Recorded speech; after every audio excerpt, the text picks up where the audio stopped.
Hi there, Ken Hill here. Welcome to another episode of Guns, Gear, and Freedom. We're here in the GGNF studio today to take a look at the Lyman Turbo Sonic 2500 Ultrasonic Cleaner.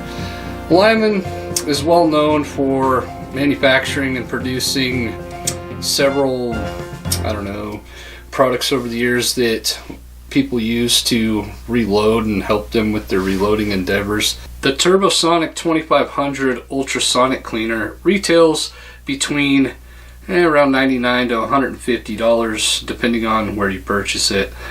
I paid somewhere around $130 from a local retailer, and I try to support my local businesses whenever I can. Let's take a closer look at the Turbo Sonic 2500.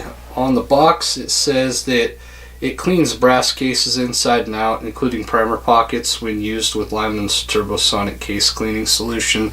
And I went ahead and I picked up some of that as well. Got the Turbo Sonic pretty much solution. I think it's just some type of soap solution. Maybe some of you guys could comment in the comment section below on what this actually is, but yeah, looks like some kind of a detergent, probably Dawn dishwashing soap. Would probably work the same. I don't really know though. But yeah, it will clean your brass, and at least this solution says it's for concentrated cartridge case cleaning solution, formulated to clean brass cases, and supposed to remove tarnish, oxidization, and carbon better than whatever the competitive formulas are. I haven't actually seen what the competitive formulas are, so with that being said, we're just going to stick with the products that are designed to work with each other and see how they actually perform. As a side note on the box, it also says that you can use this sonic cleaner for steel, stainless steel, pretty much other metals and maybe jewelry, things like that. You can see like gun parts on the box, brass casings, maybe tools. There's just a lot of things that you can really put in this, but it does claim that you can run about 900 9mm cases in it in less than 10 minutes. And the cool thing about this cleaner is that you can run it with cold solution, or you can run it with heated solution. Typically, I think that heated solution is going to clean better. That's just my opinion, but we can test it both ways and see how that actually works. Now we can go ahead and open the box and see what's inside.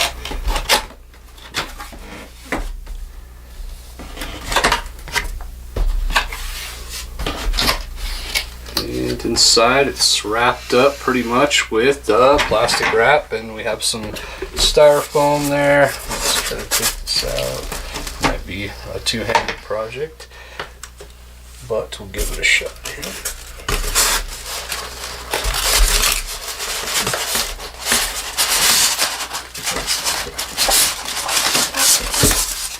Alright, got another box. It looks like it has styrofoam wrapped in plastic.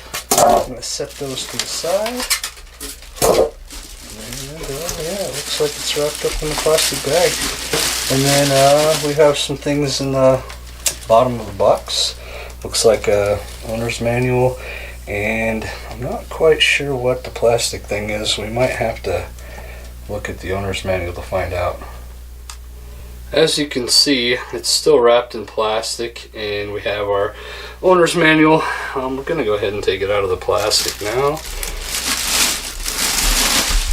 And it looks like it has pretty much like a plastic type lid, and it looks like a power cord.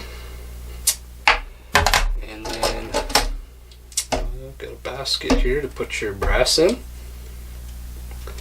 and of course nice shiny and clean looking inside. I think we're going to go ahead and hook this up and test it out and see how it goes.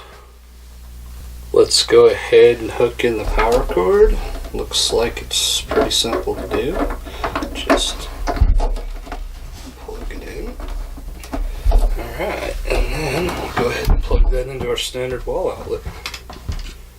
I just went ahead and I plugged this unit in. When the unit is first powered up for the first time, you see a 180-second 3-minute cleaning cycle on the LED display, or actually that digital display. And it basically, manual says that if you hit the set button, then it'll change the cleaning cycle time to the next highest setting.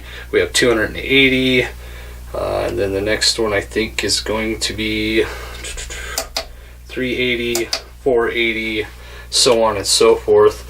And once you've set the timer, you pretty much add the solution and you can pretty much tell it to go to town. Next, we're going to have to add our cleaning solution and basically some type of water to go with the cleaning solution. The bottle recommends to use, basically it says to maybe use tap water, but however, distilled water will improve more or less cleaning action and reduce water spots when drying. Also, some people might have hard water spots, and with that being said, you might get deposits built up over time. I don't know. I'm going to go with distilled water myself. I'm going to go ahead and add the distilled water now. I picked a gallon of distilled water up at the local Walmart. It's not very expensive, and it just doesn't have any extra stuff in it to leave impurities. So I'm going to go ahead and add some now. It might be necessary to actually use a measuring cup, but I don't have one handy, so I'm just going to give it my best guess. And it says to use a ½ ounce for light duty, a ½ ounce of the solution to 20 ounces of distilled water, 40-to-1 ratio. For medium to heavy duty, add ½ ounce to 20 ounce distilled water, 20-to-1 ratio. I'm pretty much going to give it a ½ ounce, and then I'm going to kind of guess on where the distilled water is. But ½ ounce, that's easy.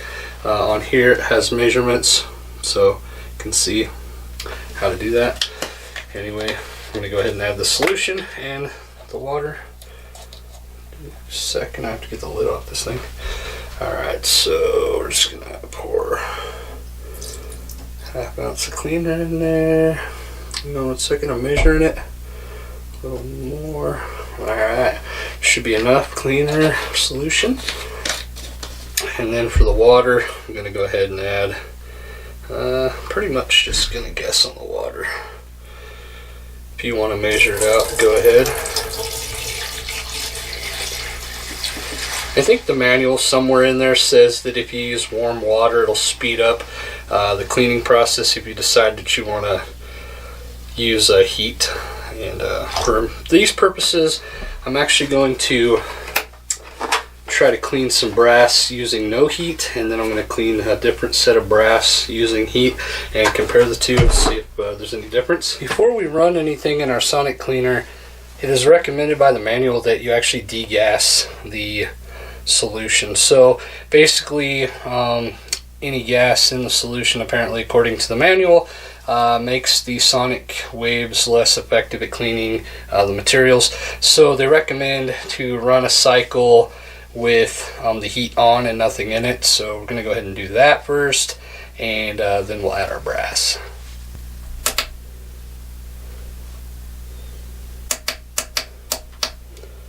And we'll see you in 470 some seconds. And I'll go ahead and add the brass in after this is done and go from there. Okay, I've got about 20 pieces of dirty brass that I've fired. These have never been deprimed, which honestly, if you're gonna make a batch of this stuff, I would recommend depriming this stuff first before putting it in the cleaner. But I'm just trying to test to see how good the cleaner works and makes the brass look cold versus hot. And normally what I would do is deprime the brass first. So just for those who noticed that I haven't deprimed my brass yet, I'm just testing. So here's 20 pieces of brass, and they're going to go in cold, and I'm not going to turn the heat on. I'm just going to run the sonic cleaner for the 480 seconds. I'm going to pull them out, sit them on a paper towel, and then I'm going to put in a different set of 20 brass and run it with hot.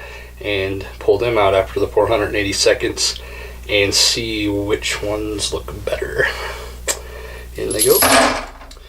And the manual kind of recommends to spread those out a little bit, so I'm just going to kind of shake them a little bit, drop them in. Alright, now let's go ahead and let's hit the on button right here. As you can see, it's labeled on, offset, and TC. The TC is actually a heater. We're not going to use that, so we're just going to go ahead and hit the on button. And you can already see it starting to do the countdown, and it's also making a terrible buzzing noise, but that's the sonic part of it working. I'm going to go ahead and put the lid on, and we'll see you guys here in 460 seconds. Just something that I wanted to bring up while the process is still running. We're at about 130 seconds-ish right now left on the first cleaning for cold cleaning. And on the left-hand side of the digital readout, you'll notice that there is a green LED, and previously it was actually red. And I'm talking about this little LED light right here. That actually means green means it's working, and then when it's kind of an amber color, it's kind of in standby waiting. On the other side there'll be a light. When I turn on the heat, it'll turn red and you'll see that there's heat. And we're down to 95 seconds on this cleaning, and we'll just pull these out here in a little bit and see how they look. Alright guys, we have about 10 seconds on this thing, so it's about done. We'll just kind of let it go, and then I will take these out and see what the first batch. Alright, that finished. Let's see what the first batch looks like. They were dirty going in. Let's see, after 480 seconds. Let's take a look real quick. I'm going to bring them over so you can see them in the camera. They actually look fairly clean now. We may want to run them another time to really get them, but let's take a case out and look. I'm going to set these back in here really quick. Alright, so one of these cases had soot on it. It's still, I mean, it looks shiny most of the way. It's pretty dirty on the inside still. You can kind of see that there is some stuff still in there, but I didn't decap them, so liquid couldn't quite go all the way down into the primer pockets, and maybe one or two more cycles through here would probably remove that. But this was on cold. The outside of the case is mostly clean. It's not perfect, but again, we only ran them for 480 seconds. So I'm going to take all 20 of these out, sit them on a paper towel, let them kind of air dry, and then we're going to put another 20 in, and we're going to heat the water up and run it again. Okay, so I've got the first pile laid out on some paper towel to dry off a little bit. I'm going to go ahead and press this TC button here. The TC button is supposed to be the button that you push to turn the heater on. You'll notice there is a red light on now on the right hand side, and that's indicating that the heater is working. So we're going to go ahead and put in another 20 pieces of brass and see what it does. Let's see, I gotta grab them really quick. Have a whole bunch of them sitting over here on the table out of view that you guys can't see. Alright, here's our dirty pile of 20 brass undecapped. I just dropped one. I'll pick it up in a second, but spread them out in here a little bit. And grab this one. Throw him in there. Alright, now we're going to hit the start button or the on button, and back to that annoying noise again. Lid's going on, and I'll see you in about 470 seconds. We're actually starting to develop a little bit of condensation from the heat going on inside there, so that tells me it's working. But yeah, it's definitely heating them, or there wouldn't be a bunch of like condensation on the lid. That's a good sign. We've got about 70 seconds left on the 480 second hot cycle, and we'll see how these things turn out then. See you in about 60 seconds. Okay, so the hot cleaning cycle is just about done. A few more seconds. and it automatically shuts off. The manual says not to leave this plugged in and unattended, obviously, just in case, maybe fire or something. I'm going to go ahead and move this stuff out of the way. We're going to go ahead and open this up. There is condensation on the lid, as you can see. That tells me it was heating. Interesting. Alright, let's see if these ones are any cleaner than the cold ones. And it's going to be a tough to say, really. Let's see here. Let's pick one out. Oh, wow. Yeah, I can actually tell right off the bat. Hold on. I'm going to set this back in there. So, the outside of this brass casing is shiny, but what got me was the inside. The inside of the brass casing for the hot cycle, even though we only ran it for 480 seconds and we did not decap these, it almost cleaned the entire inside of that brass casing. It's pretty shiny, comparatively speaking, to one of these other brass pieces from the cold cycle. So the cold cycle, as you can tell, is pretty dirty in there still. I'll pick up another one. That one wasn't a very good example, but you can see inside here that on a cold cycle it's super dirty still after the 480 seconds, versus that piece of brass that I just randomly selected. It's actually a heck of a lot more cleaner in there. So the heating does have some effect on it. I'll be darned. I kind of like this. Compared to my media tumbler, these are really clean really fast. So if I were to run another couple cycles on these, I bet they come out super clean. And in fact, I might just throw them all in one more time, run them hot, and then pull them out. But I want to show a side-by-side comparison. Before I do that, I'm going to pull this 20 out, sit it on the paper towel, let them dry, and we'll kind of examine the brass casings with camera a little bit closer so you guys can see how dirty and how clean they are with heat and without heat. So give me a few minutes to get that done and we'll be right back. Okay guys, on the left side I've got the cold run cycle. Let's take a look at these a little closer. You can kind of see soot on some of them a little bit. They're not perfectly clean. The insides of most of these casings are kind of dirty looking. But not bad really, considering it was cold and it ran 480 seconds. But over here on the right, we have the brass that ran 480 seconds in the heat. There's the insides actually do look a little bit cleaner. Not perfect, but a little cleaner. That's why I think the heating does have some effect on it, and definitely I will be running mine with the heat. I don't think it's going to be hot enough to really harm the brass at all, because when I pulled them out, the water isn't even all that hot, but there must be enough heat in there that condensation forms. So with that being said, I'm going to throw both piles of brass back in, run them for another 480 seconds on hot, and then pull them out and take a look. Alright, back into the bath to go. And we'll run them heat this time for another 480 seconds. I'm going to shake them so they come apart just a tad bit. There we go. Drop them in. Try to wipe off the excess so we can see. We got 480 seconds on the timer. The red light's on, indicating heat, and we're going to go ahead and turn it on. Put the lid on, and I'll see you guys again in 480 seconds. Alright guys, it looks like it finally finished second round of heating for 480 seconds. I'm going to go ahead and empty this out onto the paper towel, and we'll go ahead and look at it after it's run twice now in a heated cycle. So I have a feeling these are going to be pretty good.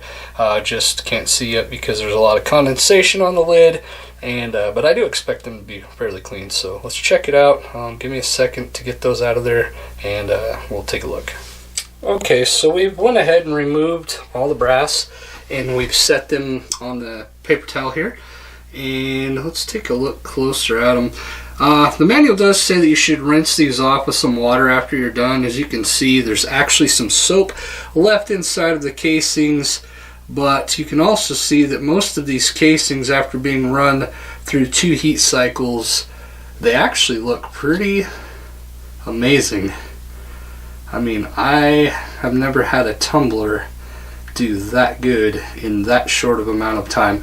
So what I would say is this is definitely worth the money. Oh yeah.